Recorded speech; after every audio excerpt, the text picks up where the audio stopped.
things off, fight week starting today. How are you feeling right now? Feeling outstanding. It's been a really good camp. This was the first camp that I was able to use the PI for the whole camp since I just moved here at the beginning of the year. So that's been awesome using the PT team and the strength and conditioning team, everyone all working together. I feel really ready. We're preparing for Saeed and then kind of last minute switch over to Ribamar, which is now a rematch.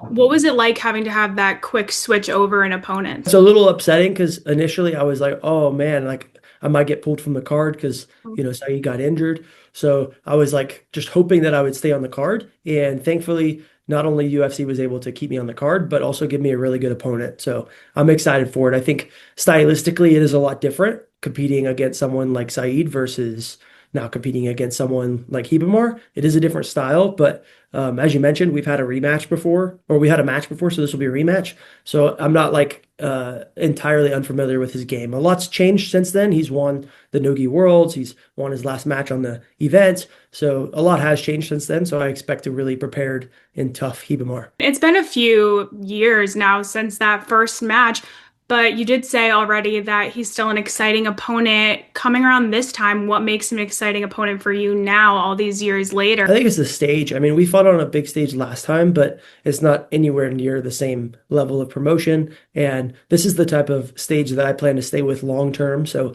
having wins against high level guys on the stage makes a big difference for not only marketing, but just people kind of seeing your career kind of unfold.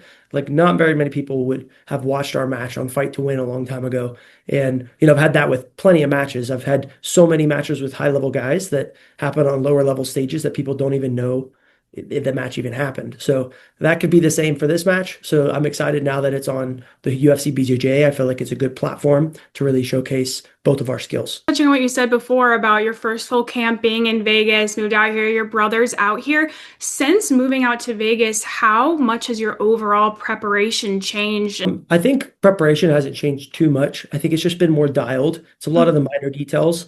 I think at the highest level, it's not like one thing that's going to really push you to the next level. It's like a bunch of little things that add up over time. And I do feel like I had a good routine back home in Austin, and I was doing a lot of the same things that I am doing here in Vegas now, but it's all under the same roof now. So everyone's communicative with each other. Everyone is bouncing like information off of each other, whether I picked up an injury or maybe a little overtrained. Like each program can kind of work together to help make sure that I'm getting the best treatment possible. Whereas back home, it wasn't like that. Everything was very spread out and sporadic, and I was having to drive to different places to get treatment done or training done. So having it all under one roof is just really beneficial. And I think all those little benefits from working with the PI are going to really pay off long term. And I've definitely noticed it in this camp. It's been outstanding. And you were recently on Mikey's podcast, and you're definitely outspoken about all of the good things that this has been doing for the sport of jiu-jitsu. And I did want to ask you particularly about one thing that you've talked a lot about that I'm in agreement on, and it's adding drug testing into the sport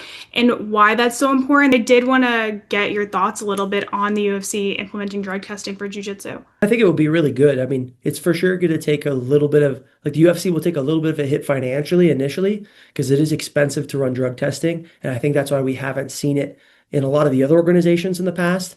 Like even for the IBJJF, which is kind of like the federation that tests the most out of all the organizations, they only test like event day, one person in the division, maybe even less than that. Maybe only like three or four of the champions out of all the divisions get tested. So it's expensive. Even one of the biggest organizations like IBJJF doesn't test very routinely or frequently because of that reason. So the UFC having like the bigger budget behind it, I think can really make it more effective with potentially even doing like the randomized drug testing and maybe testing more than just the winners. Like I think it's going to be really good. And the UFC has the capability to do that, and they've already done it with the sport of MMA. So being able to just transfer their recipe that they know works over to jiu-jitsu, I think will be good. I don't think it's going to be like a quick fix. Even after talking with some of the head drug test people, they think it's going to take a few years to really clean out all of the divisions. But that's totally fine. I think that everyone expects quick changes, but as long as we get there eventually and are working in the right direction, and I know the UFC is wanting to do that, so it's exciting for us athletes. Recently, you turned 25. Happy belated birthday. What is the biggest thing that you've learned, whether it's in jiu-jitsu or navigating this professional career, that you think that younger athletes should hear?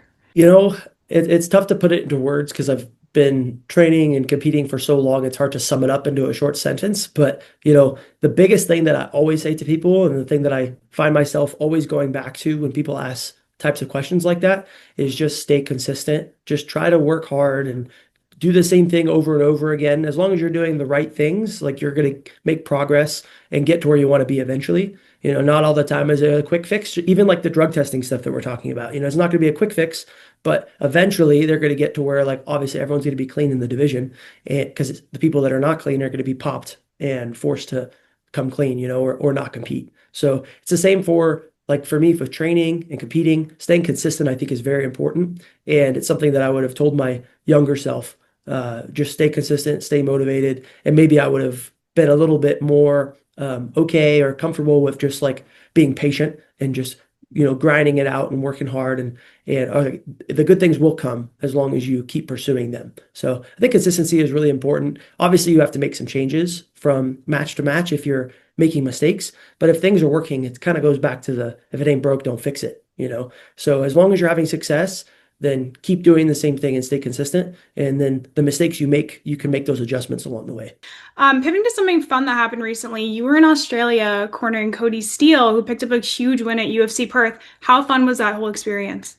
Oh, it was great. Yeah, it was a really awesome experience. I was able to be there for him for contenders for his fight in Sydney that he lost by decision and got fight of the night, and then now there for him in Perth when he was able to get the first round victory. So for me, it was awesome seeing the roller coaster of like him going against Quillen or Quimil, and Quimil ended up pulling out literally night of the event. Had their hands wraps and everything, and he pulled out and didn't compete against Cody. And then I was there for the following day where Cody got the win, and it's the big low to the big high, and then back to the big low, getting the loss in the first event, even though he had fight of the night, and it was still a great performance. But now coming back and getting that win over a year later, I know it meant a lot to him. It meant a lot to us coaches and friends. So it was honestly hard to put into words how much I know it meant to him and how much it meant to all of us. So you and your brother, or it's not just you, post breaking down UFC submission wins.